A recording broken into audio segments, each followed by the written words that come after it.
A compreensão dos processos fisiopatológicos sobre uma lesão do nervo permite a gente inferir qual grau de prognóstico o paciente terá na recuperação. Boa tarde, doutor. Tive uma lesão no plexo braquial, envolvendo as 5 raízes, C5, C6, C7, C8 e T1. Ou seja, pegou todo o plexo braquial. É possível fazer cirurgia e conseguir os movimentos do braço de volta? Meu amigo, obrigado pela sua mensagem. Olha, quanto à recuperação, vai depender muito do tipo de lesão que você teve. Você pegou todo o plexo braquial. Plexo braquial são as estruturas de raízes que vão se juntar e vão dar origem aos nervos que vêm para os nossos braços. Por isso, quando você teve uma lesão completa aí dessas estruturas, você perde todo o movimento do braço. Agora, a gente precisa entender qual tipo de lesão que você teve e também qual o ponto exato da lesão. Pelo menos, mais ou menos exato, a gente consegue inferir isso com um grau de certeza bem alto. Então está aqui, repare que você me falou que a sua lesão é de C5, C6, C7, C8 e T1.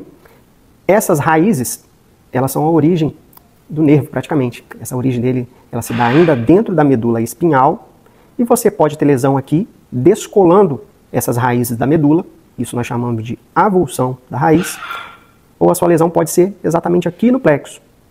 E elas tendem a dar manifestações clínicas bem parecidas, com pequenas diferenças. Quando a lesão é de avulsão, normalmente tende a romper as raízes mais anteriores, que são raízes motoras, então você paralisa, mas a sensibilidade tende a ficar preservada. Já a lesão do plexo, você já juntou raízes motoras e sensitivas, então você paralisa, também perde sensibilidade no membro. É um valor clínico, semiológico, que a gente pode encontrar no dia a dia. E a eletroneuromiografia também ajuda a gente a diferenciar se a lesão está aqui ou se está aqui no plexo.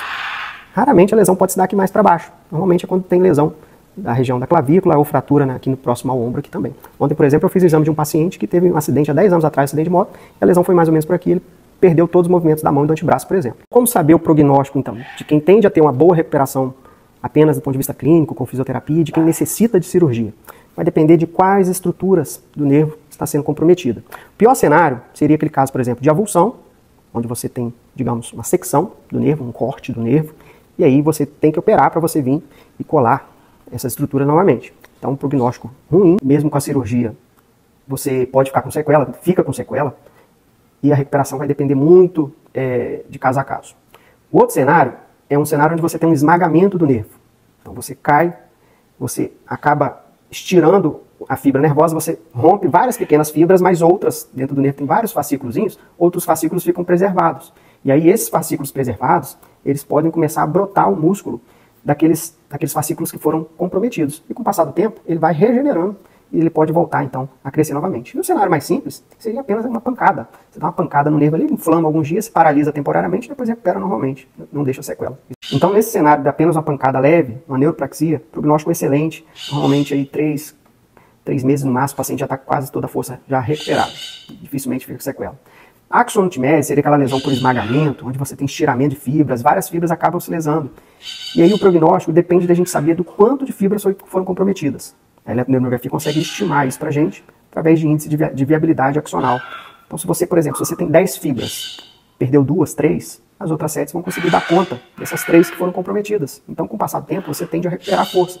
Agora, se for o inverso, de 10 você perdeu 7, as 3 que sobraram, elas vão tentar inervar a musculatura, mas elas serão insuficientes. Então, você vai ficar com fraqueza, vai ter um grau de atrofia, vai ter algum movimento ali no braço, porém um braço mais fraco. Agora, se de 10 você perdeu 9, você não vai recuperar a função, você vai ficar com a sua função ainda comprometida, e aí nesse caso, muitas das vezes, mesmo não tendo a secção, você também precisa operar. Então, aqui, quando tem neurotimese, lesou tudo, só cirurgia, aqui, dependendo se for muito grave, às vezes também depende de cirurgia. Então, a eletroneuromiografia pode trazer essa resposta, se você tem bom prognóstico ou não. Resumindo então, prognóstico aí para você, se for cirúrgico, né, aí o exame aí vai conseguir estimar isso para você. Se for cirúrgico, minha opinião é que você procure um cirurgião que trabalhe com cirurgia de nervo. Quanto mais especializado for, quanto mais experiente for o cirurgião, a chance de você ter recuperação é melhor. Então, se você tem uma axonotimese grave ou uma neurotimese, você tem que operar. E aí, o ideal é que você faça com quem tem uma habilitação muito boa em cirurgia de nervo e de plexo. Não é todo lugar do Brasil que tem isso aqui. Okay? Então, é importante você procurar alguém de muito conhecimento nessa área, porque os resultados são melhores. Uma coisa é o cara operar plexo, operar nervo todos os dias. Outra coisa é o cara que faz 2, 3 cirurgias por mês. Então, procure um bom cirurgião. É importante que você passe por uma avaliação com um profissional desse, para avaliar o seu caso. A cirurgia, não existe garantia que você vai recuperar 100%. Se você tem uma lesão total, você vai ficar com sequela. Agora, o quanto você vai recuperar, os resultados vão depender do bom profissional que você vai estar passando. Tá bom? Obrigado, um abraço.